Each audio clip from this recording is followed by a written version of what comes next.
할렐루야. 오늘 수요 예배에 참여한 우리 모든 성도들에게 우리 주님의 은혜와 축복이 함께 하시기를 주님의 이름으로 축원합니다.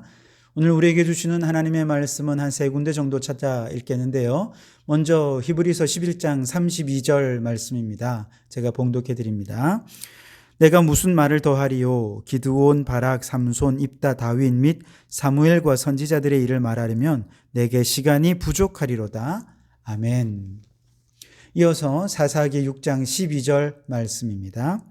여호와의 사자가 기드온에게 나타나 이르되 큰 용사여 여호와께서 너와 함께 계시도다 하매. 아멘.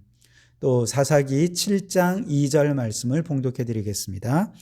여호와께서 기드온에게 이르시되 너를 따르는 백성이 너무 많은즉 내가 그들의 손에 미디안 사람을 넘겨주지 아니하리니 이는 이스라엘을 나를 거슬러 스스로 자랑하기를 내 손이 나를 구원하였다 할까 함이니라. 아멘. 이 시간을 통해 우리 믿음의 영웅들 살펴가고 있는데요. 믿음의 영웅들에 대해서 지금까지는 그 영웅들의 이름을 소개하고 그들의 믿음의 특징들을 아주 핵심적인 부분을 간략하게 언급을 해왔었습니다. 그런데 오늘 성경 말씀에 보니까 이렇게 이름을 소개하고 언급해야 될 믿음의 영웅들이 너무 많은 거예요. 그러니 분량도 너무 많이 차지하고 시간도 너무 많이 들고 그래서 아주 대표적인 인물 간단하게 이름만 소개하고 있는데요. 기드온, 바락, 삼손, 입다, 다윗, 사무엘, 선지자들 이렇게 하고 있죠. 그래서 이들이 결코 믿음이 그 이전의 믿음의 선조들보다 못하다 그런 건 절대 아니고요. 또 우리는 이들을 통해서 얼마든지 믿음의 교훈도 얻고 믿음의 도전도 받을 수 있는 굉장한 믿음의 영웅들임에 틀림이 없습니다. 그렇기 때문에 이제 앞으로 남은 시간 동안 이 이름에 거론된 분들만, 우리도 다 할 수 없고 이름이 거론된 분들만 우리가 좀 더 세밀하게 살피면서 믿음의 도전을 함께 나누는 그런 시간을 가지고자 합니다. 오늘은 이제 사사 기드온이지요. 제일 처음에 나온 인물인데 사사시대는 여러분 아시다시피 이 백성들이 자기 소견에 옳은 대로 행하면서 우상 숭배의 죄가 점점 깊어지면 하나님께서 진노하셔서 그들을 깨우치기 위해 이웃 나라들을 통해 그들을 침공하게 하시고 그들이 괴롭힘을 당하여서 하나님 앞에 드디어 부르짖을 때 그 부르짖음을 들으시고 하나님이 또 마음 약해지셔서 불쌍히 여기셔서 사사들을 세우시고 그 사사들을 통해서 구원해 내시면서 다시금 회복시켜 주시고 그러면 또 이들이 하나님을 잘 섬겼다가 또다시 죄를 범하게 되는 이런 유형이 계속 반복되고 있죠. 그래서 죄 짓고 부르짖어 구하고 사사를 세워주시고 구원받고 그러나 또다시 죄를 짓는 이런 패턴이 계속 반복되는 것이 사사시대의 모습입니다. 기드온 시대 때에도 그랬습니다. 그 시대에도 우상을 숭배하는 것이 너무나도 극심했습니다. 바알과 아세라를 심각하게 숭배했습니다. 그러자 하나님께서 진노하셨고 미디안이라고 하는 민족들을 통해서 이스라엘들을 약탈하도록 하나님이 허용하시게 되죠. 이렇게 미디안의 약탈로 인해서 너무 못 살겠고 아주 힘들어서 견딜 수 없게 되었던 이스라엘 백성들이 드디어 하나님 앞에 부르짖습니다. 우리 좀 도와달라. 하나님 도와주십시오 하고 부르짖죠. 그러자 하나님께서 그를 또 불쌍히 여기셔서 기드온을 사사로 세우시고 이 기드온을 통해서 미디안의 손에서 이 백성들을 구원해 내시게 됩니다. 자, 이때 하나님께서 기드온을 사사로 세우시고 그를 사사로서 사용하시는 모든 과정에서 기드온이 가지고 있는 믿음의 특징들을 우리는 발견할 수가 있게 되는데요. 우선 첫째 기드온의 믿음의 특징은 그가 처음부터 믿음이 있었던 사람이 아니고 그 믿음이 점점 커지고 자라난다 하는 것을 보게 됩니다. 자, 우리는 보통 믿음의 영웅들이라고 하면 아브라함처럼 본토 친척 아버지 집을 아무것도 보이는 것 없는데 그냥 명령을 따라 가라 하니 가고 이렇게 하는 것처럼 대단한 처음부터 믿음을 가진 어떤 그런 사람들이었다 그렇게 오해할 수 있지만 사실은 그렇지 않죠. 모세도 그랬고 예레미야도 그렇고 오늘 본문에 나오는 주인공 기드온도 마찬가지입니다. 처음에는 의심이 가득했습니다. 불신이 가득했습니다. 그런데 하나님께서 그들을 일깨우시면서 믿음을 심어주시면서 그러자 하나님께 부르심에 응답하는 모습들을 보게 되는데요. 오늘 6장 12절 말씀, 사사기 6장 12절에 보시면 먼저 여호와의 사자가 기드온을 사사로 세우기 위해 찾아옵니다. 이때 이 여호와의 사자가 기드온에게 했던 말이 뭐냐? 큰 용사여라고 믿음으로 기드온을 큰 용사로 선포하고 있습니다. 사실 기드온의 그 전후 문맥 상황들을 보면 그렇게 큰 용사의 면모가 나타나지는 않았습니다. 미디안 족속이 워낙 그냥 그들을 괴롭히니까 그들에게 곡물을 빼앗기지 않기 위해서 포도주 틀에다가 밀을 다작하며 숨어서 다작하고 또 포도즙을 짜고 하는 어떤 이런 일들을 했던 사람이 바로 이 기드온이었던 거죠. 그러니까 어떻게 보면 기드온은 참 그 미디안을 피해서 숨어서 이렇게 다작을 하고 있는 어떻게 보면 좀 소심한 사람이다 이렇게 얘기할 수도 있을 텐데 그럴 수밖에 없지 않습니까? 자칫 잘못하면 이 곡식마저도 다 빼앗기게 되고 이 곡식을 빼앗기게 되면 자신의 가족들뿐만 아니라 이웃들을 먹일 수도 없는 상황이 되어버리기 때문에 어쩌면 이 기드온의 입장에서는 미디안에게 곡식을 빼앗기지 않기 위해서 숨어서 다작하고 숨어서 포도주를 짜는 바로 이런 활동 자체가 어쩌면 미디안에 대한 저항이고 작은 애국이었다 이렇게도 얘기할 수 있겠습니다. 어쨌든 이렇게 이 소심한 애국을 가지고 있던 기드온에게 하나님께서 찾아오셔서 큰 용사라고 일단 여호와의 사자를 통해 먼저 선포하십니다. 이건 믿음으로 선포하신 것이죠. 지금은 그렇지 않지만 그러나 장차 큰 용사로 쓰임받게 될 것을 선포하시면서 믿음을 심어주신 것이죠. 그리고 14절 말씀에는 여호와 하나님께서 기드온에게 오셔서 이렇게 말씀하십니다. 너는 가서 이 너의 힘으로 이스라엘을 미디안의 손에서 구원하라. 내가 너를 보낸 것이 아니냐. 그렇게 말씀하십니다. 다시 말해서 이미 너에게 이 민족을 구원할 힘을 주었으니 그 힘을 가지고 미디안과 맞서 싸워라. 그렇게 말씀을 하시는 거예요. 그러나 미디안의 입장에서 보면 사실 자신에게 그런 힘이 있다고 생각해 본 적이 단 한 번도 없습니다. 그리고 그 기드온 주변에 같이 싸우자고 모여있는 그런 군대가 형성되어 있는 것도 아닙니다. 그런데 하나님께서 이미 너에게 힘을 주었다라고 말씀하시니까 이 명령이 오히려 너무 당황스럽고 황당할 뿐입니다. 그러나 하나님이 말씀하셨으니까 이건 무시할 수는 없고 그래서 15절에 오 주여 내가 무엇으로 이스라엘을 구원하리까 보소서 나의 집은 므낫세 중에 극히 약하고 나는 내 아버지 집에서 가장 작은 자니이다. 즉 기드온이 자신이 눈에 보이는 현실은 나는 아무 힘이 없습니다. 우리 집안도 세력도 약하고 우리 집안에서 내 서열도 아주 꼴찌입니다. 그러면서 너무나도 자신의 무기력함과 힘이 없음을 하나님 앞에 얘기하는 거죠. 그래서 하나님께서 기드온에게 말씀하시죠. 16절에 내가 반드시 너와 함께하리니 네가 미디안 사람 치기를 한 사람을 치듯 하리라. 무슨 말입니까? 기드온은 지금 자신의 집안 혹은 세력, 서열 이런 걸 가지고 힘이 있다 없다 이렇게 생각하지만 하나님께서는 그거 아니라는 거예요. 하나님이 함께 하시면 그게 힘이라는 것입니다. 즉 힘의 근원이 다르다는 것이죠. 힘이 있다는 것은 하나님을 믿고 하나님과 동행할 때 여기에 힘이 나오는 거지 집안에 힘이 있거나 세력이 있거나 서열이 높으냐 낮으냐 이게 문제가 아니라는 것이죠. 그래도 믿지 못했던 기드온이 이제 하나님께 표징을 구하죠. 두 가지 표징을 구하는데 하나는 지금 말씀하시는 분이 하나님 맞습니까? 표징을 보여주십시오. 또 하나님께서 나를 이스라엘을 구원할 도구로 사용하실 것이 확실합니까? 표징을 보여주십시오. 그래서 하나님께서 그 표징을 보여주셨고 그 표징을 본 기드온이 하나님의 부르심에 응답하게 되는 거죠. 자, 여러분이 부르심의 과정을 보십시오. 기드온은 처음부터 믿음이 있던 사람이 아닙니다. 우리와 별반 다를 바 없는 사람이었습니다. 물론 기드온이 이렇게 소심하게 행했던 것은 이렇게 믿음이 연약해질 수밖에 없었던 것은 7년 동안 미디안 족속의 억압을 받고 침략을 받고 이렇게 그 세력 안에 짓눌려 억눌려 있는 상황이 되다 보니 하나님을 신뢰하기가 쉽지 않았던 것이죠. 그리고 그들이 너무 연약한 걸 눈으로 보고 있으니까 내게 힘이 있다고 그렇게 선뜻 큰 용사라고 응답하기가 어려웠던 것이죠. 그러나 기드온은 그런 처음부터 믿음은 없었지만 한 가지 분명한 거 있습니다. 그건 뭐냐면 집요하게 표징을 구하고 있다는 것이죠. 계속 질문하고 표징을 구하고 있습니다.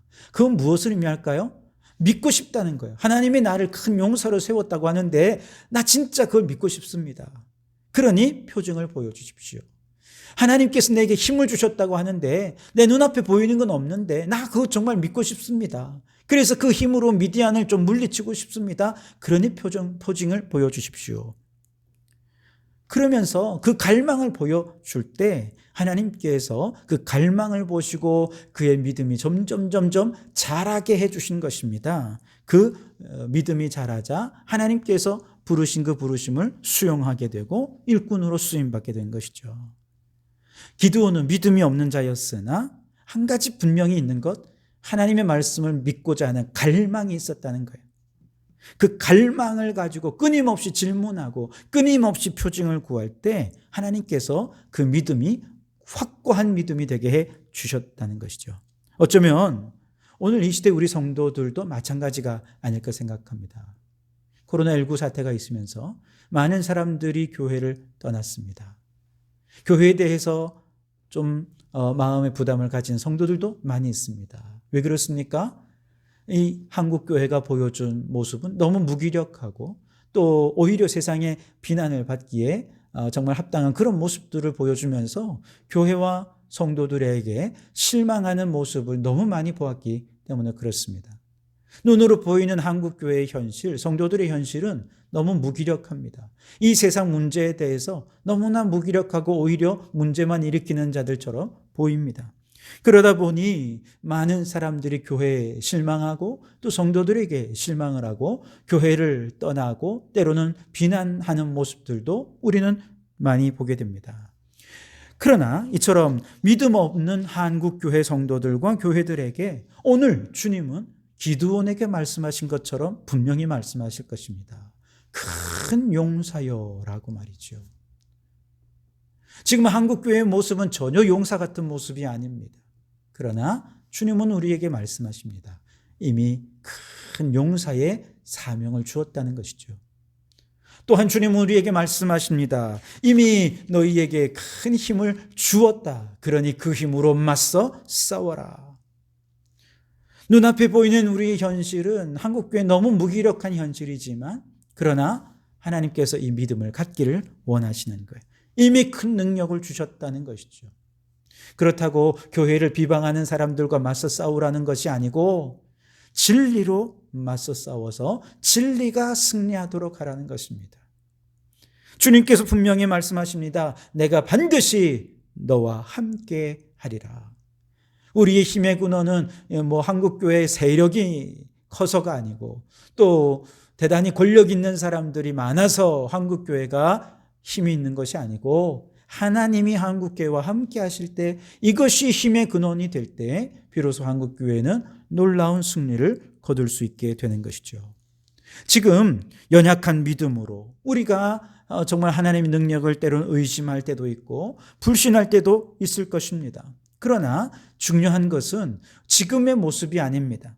우리 안에 하나님을 갈망하는 믿음이 있느냐? 그 작은 믿음을 큰 믿음으로 세워주실, 연약한 믿음을 강한 믿음으로 세워주실 그 하나님에 대한 갈망이 있느냐? 그 갈망을 보시는 하나님께서 끊임없이 우리에게 믿음을 심어주시고 부르셔서 하나님의 큰 용사로 사용해 주시는 것이죠. 그러므로 여러분 오늘 한국교회의 연약함만 보지 마십시오. 우리 한국교회를 부르시는 하나님의 부르심이 있다는 사실을 믿으시기 바랍니다. 연약한 믿음이지만 그러나 우리 안에 큰 믿음을 갈망하면서 하나님 우리를 큰 용사로 사용해 주시옵소서. 그렇게 갈망하며 구할 때 하나님께서 우리 한국교회와 모든 성도들에게 큰 믿음을 주시고 이 시대를 이끌어갈 놀라운 승리자로 변화시켜 주실 줄 믿습니다. 두 번째로 기드온을 통해서 발견하는 믿음은 하나님의 말씀에 순종하는 믿음이라 할 수 있습니다. 자, 하나님의 표징을 통해서 부르심을 확인한 기드온이 이제 사사로 부르심을 받아 첫 번째 하나님께 받은 명령이 있는데요. 사사기 6장 25절 26절에 이렇게 말씀을 하세요. 그날 밤에 여호와께서 기드온에게 이르시되 내 아버지에게 있는 수소 곧 7년 된 둘째 수소를 끌어오고 내 아버지에게 있는 바알의 제단을 헐며 그 곁에 아세라 상을 찍고 또 이 산성 꼭대기에 내 하나님 여호와를 위하여 규례대로 한 제단을 쌓고 그 둘째 수소를 잡아 내가 찍은 아세라 나무로 번제를 드릴지니라 하시니라. 즉 우상을 부수고 하나님의 제단을 쌓아서 번제를 드려라. 이게 하나님의 첫 번째 명령이었습니다. 이미 하나님의 부르심을 확증했던 기드온은 이 명령을 수행하는데 주저함이 없었습니다. 부모님의 동의를 구하지 않고 즉각적으로 그 명령에 순종했습니다. 한밤중에 기드온은 10명의 종들을 데리고 신전에 들어가서 모든 바알과 아세라 제단을 무너뜨리고 찍어버렸습니다. 그리고 그것으로 제단을 쌓아 하나님께 수소의 제물을 드리게 됩니다. 다음 날이 되었을 때 사람들은 이 바알의 제단, 아세라의 제단이 무너진 것을 보고 누구의 소행인가 찾아보니 기드온인 것이죠. 화가 난 사람들이 기드온을 죽이려고 달려들자 기드온이 지혜롭게 대처합니다. 바알이 진짜 하나님이라면 왜 자신의 제단이 파괴되는 것을 가만히 두느냐? 진짜 신이라고 한다면 이렇게 자신이 파괴되는 것을 스스로 방어하고 그렇게 못하게 할 수 있지 않겠느냐. 그러나 그렇게 하지 않은 것은 가짜 신이기 때문이 아니냐. 그러면서 사람들의 입을 막아버리죠. 그래서 기드온에게 이제 바알과 다툰다라고 하는 뜻의 여룻바알이라고 하는 별명이 이때부터 생기게 되지요. 사실 기드온이 지혜롭게 위기를 넘기긴 했지만 사실 이 사건은 굉장히 위험한 사건이었습니다. 사실 기드온의 입장에서는 생명을 걸어야 되는 일이었습니다. 왜냐하면 앞서 말씀드린 대로 이스라엘 안에는 이미 바알과 아세라를 섬기는 우상 숭배 문화가 너무나도 팽배해 있었기 때문에 바알과 아세라를 무너뜨리고 파괴하고 찍어버린다? 이건 생명을 걸어야 하는 일이었다는 것이죠.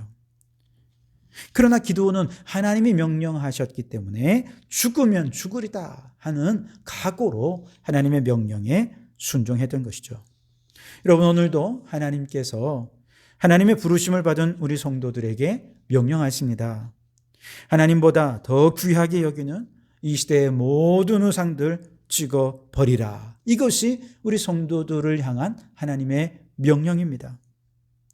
오늘 이 시대에 돈 없는 사람들은 무시를 당하지 않습니까? 그런 시대 속에서 하나님께서는 이제 물질의 우상 다 파괴하고 만몬의 우상 무너뜨리고 그 위에 하나님을 예배하는 제단을 쌓아라 명령하십니다. 그리고 그 명령에 순종하는 것이 바로 믿음인 것이죠. 이 세상은 힘이 모든 것 아닙니까? 그런데 이렇게 힘이 가득한 세상, 힘의 논리가 지배하는 이 세상 속에 주님은 모든 권력의 우상, 부의 우상, 이런 우상들을 파괴하고 그 위에 하나님의 제단을 높이 쌓아라 명령하십니다. 그리고 그 명령에 순종하는 것이 바로 믿음이라는 것이죠. 다른 사람을 짓밟고서라도 내가 더 높이 올라서고자 하는 그런 군림하고자 하는 그런 시대 속에서 성공과 출세와 인본주의의 우상을 파괴하고 하나님의 제단을 높이 쌓아라 명령하십니다. 이 명령에 순종하는 것이 믿음인 줄 믿습니다. 하나님의 제단을 쌓고 예배하라는 거예요. 하나님께 수소를 바치며 생명 다해 주님께 충성하겠다. 헌신의 결단을 하나님께 결단하라고, 이 명령에 순종하라고 명령하시는 것이죠. 여러분, 오늘 우리에게 그러한 믿음이 있습니까? 이처럼 기드온처럼 생명 걸고 순종하는 믿음, 시대를 거스르고 세상을 거스르는 이 믿음, 그러면서 주님을 위해 내 목숨까지도 아끼지 않겠노라고 결단하는 믿음, 이것이 오늘 우리에게 필요하다는 것이죠. 바라기는 이와 같이 생명 걸고 주님의 명령에 순종했던 기드온처럼 우리 모든 성도들에게도 하나님 앞에 예배를 위해 생명을 걸겠다라고 하는 그런 순종하는 믿음이 우리 모두에게 있게 되기를 주님의 이름으로 축원합니다. 마지막 세 번째로 기드온의 믿음은 오직 하나님만 전적으로 의지하는 믿음이었습니다. 기드온 하면 뭐니 해도 300명의 용사를 우리는 떠올리지 않을 수 없습니다. 그래서 사사기 7장 말씀에서 이제 300명의 용사로 13만 5천 명의 미디안 군사들을 무찌른 정말 위대한 하나님의 역사들을 증거하고 있죠. 그런데 이때 300명의 정예부대를 선발하기 위해서 기드온이 취한 방법은 무엇이었습니까? 처음에 미디안과 싸울 군대를 모았을 때 모여든 사람은 3만 2천 명이었습니다. 그런데 그들에게 이제 기드온이 얘기하죠. 마음에 두려움이 있는 사람들은 다 돌아가도 좋다. 그러니까 여기서 2만 2천 명이 그만 떨어져 나갑니다. 10,000명밖에 안 남은 거예요. 13만 5천 명과 맞서 싸워야 되는데 여기는 3만 2천 명도 적었는데 그중에 2만 2천 명이 돌아가고 10,000명이 남았습니다. 그런데 하나님께서는 그것도 많다는 거예요. 돌려보내라는 것입니다. 그래서 그 10,000명을 시냇가로 데려가서 물을 마시게 하는데 무릎을 꿇고 물을 마시는 자, 입으로 핥아 물을 마시는 자 모두 집으로 돌려보내니 오직 손으로 움켜 물을 마시는 사람 300명만 남게 됩니다. 하나님께서 이들만 선발하신 이유가 무엇이었을까요? 그것은 다른 이유가 아닙니다. 오직 미디안을 물리치기 위해 전쟁을 수행하는 이 전쟁의 주체는 이스라엘 백성의 군대가 아니라 하나님 당신이라는 것입니다. 수많은 군대로 싸울 수 있는 것이 아닙니다. 최첨단 군사 무기가 있다 한들 이 300명으로 13만 5천 명을 물리칠 수 없습니다. 인간의 전술과 전략이 아무리 뛰어나고 대단하다 하더라도 300명으로 13만 5천 명 못 이깁니다. 오직 하나님의 능력으로 싸우는 300명이면 이길 수 있는 것이죠. 그래서 결국 승리했습니다. 만약에 3만 2천 명이 모두 전쟁에 나가 결국 이들로 인해 승리했다면 아마 많은 이스라엘 백성들이 우리가 이 군사가 이만큼이라도 있었기 때문에 승리할 수 있었다. 아마 그렇게 착각했을 것입니다. 그래서 하나님께서는 이런 착각을 아예 싹을 잘라버리기 위해서 사람들을 다 돌려보내고 또 어떤 인간적인 것도 의지하지 않도록 하기 위해 철저하게 하나님만 의지하고 섬기는 300명만 남아 그들로 싸워 승리하게 하신 것이죠. 여러분, 오늘도 역시 마찬가지죠. 믿음의 사람은 비록 소수이고 약자일지라도 살아계신 하나님이 함께 하시고 우리가 하나님의 편에 서 있기만 하다면 13만 5천 같은 엄청난 대군이 우리 앞에 가로막고 있다 할지라도 우리는 얼마든지 승리할 줄 믿습니다. 바로 여기에 믿음이 있는 것이죠. 다윗이 골리앗을 맞서 싸운 것도 만군의 여호와 하나님을 믿는 믿음이 있었기 때문이었습니다. 여호수아가 여리고성을 무너뜨린 것도 그들의 손에 아무 무기 없지만 전적으로 하나님만 의지할 때 승리할 수 있었던 것이죠. 오늘 우리도 역시 마찬가지입니다. 하루하루 심각해져만 가는 기후 위기는 우리가 그저 쓰레기를 좀 더 줍고 덜 버리고 한다고 해결될 수 있는 문제가 전혀 아니에요. 어떤 기후학자는 이제 우리에게 이 위기를 대처할 수 있는 골든타임이 7년밖에 남지 않았다. 그렇게 경고하고 있습니다. 이렇게 하루하루 위기는 다가오는데 사람들은 너무 무관심하고 또 정부에서나 많은 사람들은 어떤 대책을 세울 노력을 하지 않고 심지어 기업에서는 더 많은 이익을 남기기 위해서 친환경적 어떤 시스템으로 전환하는데 아주 무관심합니다. 자연은 계속해서 그 가운데 더 많이 파괴되고 온실가스는 더 많아지고 있는 것이 현실입니다. 마치 노아가 홍수 심판을 아무리 외쳐도 사람들은 들은 척도 하지 않다가 결국 홍수 심판을 당했던 것처럼 지금이 그와 같은 상황입니다. 기후 위기에 대해 얘기하는 사람은 너무 적고 위기는 너무나도 큽니다. 맞서 싸워야 할 대상은 너무 큽니다. 이런 상황에서 우리는 너무나도 초라하고 무기력해 보일 수밖에 없어요. 그러나 이처럼 우리는 무기력하고 우리는 무능력할지 모르지만 우리와 함께 하시는 하나님은 능력 있는 하나님, 전능하신 하나님이신 줄 믿습니다. 우리가 그 하나님을 전적으로 의지하면서 믿음으로 기후 위기에 대처하기 위해 함께 목소리를 내고 함께 실천하고 함께 헌신한다면 비록 우리의 작고 무기력한 듯 보이는 그런 실천을 통해서라도 하나님께서 반드시 기후 위기를 극복할 수 있는 힘을 더해 주시리라 믿습니다. 오늘 믿음의 영웅 기드온은 처음부터 믿음이 좋은 사람은 아니었어요. 그러나 하나님께서 그에게 믿음을 선포하시고 그가 믿음을 갈망하며 나아갔더니 그 믿음이 점점 자라는 놀라운 일이 일어났죠. 이것이 우리에게 희망이 됩니다. 나같이 믿음이 연약한 자도 하나님께 큰 용사로 쓰임받을 수 있겠구나. 이 믿음이 있길 바랍니다. 기드온은 하나님의 말씀에 순종하는 믿음의 사람이었고 전적으로 하나님만 의지하는 믿음이 있었습니다. 바라기는 우리 모든 성도들도 이처럼 이러한 믿음으로 날로 성장해 가셔서 하나님 앞에 큰 용사로 쓰임받는 우리 성도교회 또 우리 한국교회 우리 모든 성도들이 되시기를 주님의 이름으로 축원합니다. 기도하겠습니다. 하나님 아버지, 참으로 우리가 눈을 들어 바라보는 눈앞의 현실은 너무나도 큰 위기와 고난과 어려움 속에 우리가 처해 있는 것을 바라봅니다. 우리가 할 수 있는 것은 기도고 하나님만 의지하는 것밖에 없습니다. 우리는 너무 무기력해 보이고 우리는 너무 무가치해 보이지만 그러나 주님께서 한국교회를 향해 또 우리 성도들을 향해 말씀하십니다. 큰 용사라고.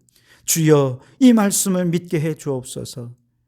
너희에게 이미 큰 힘을 주었노라고 말씀하시는 주님의 음성을 듣게 해 주옵소서. 반드시 내가 너와 함께 하겠다 약속해 주신 주님의 약속을 믿고 의지하는 저희들 되게 해 주시옵소서. 주님의 명령이라면 생명 걸고 순종하는 기드온의 믿음, 오직 전적으로 하나님만 의지해서 300명의 영사로 13만 5천 명의 군대를 대적하여 승리했던 그 기드온의 믿음이 오늘 우리에게도 있게 해주셔서 우리의 위기 앞에 우리는 너무 초라해 보이지만 전적으로 하나님만 믿고 순종하며 나아가서 승리하는 저희들 되게 해 주시옵소서. 예수님 이름으로 기도하옵나이다. 아멘.